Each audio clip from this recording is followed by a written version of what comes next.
Graça e paz, querido. Este é o vídeo número 11, onde nós estamos falando da série de conferência de milagre, vivendo os milagres de Jesus.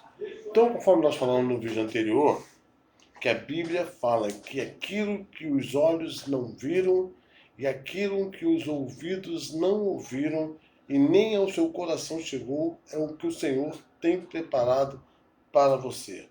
Tudo isso tem a ver com milagre. Conforme nós já falamos, milagres são coisas extraordinárias.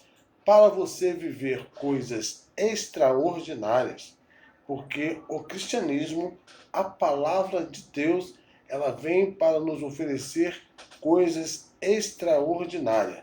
Então nós falamos também nos vídeos anteriores que existem 4 palavras para milagre no hebraico, que é nesse,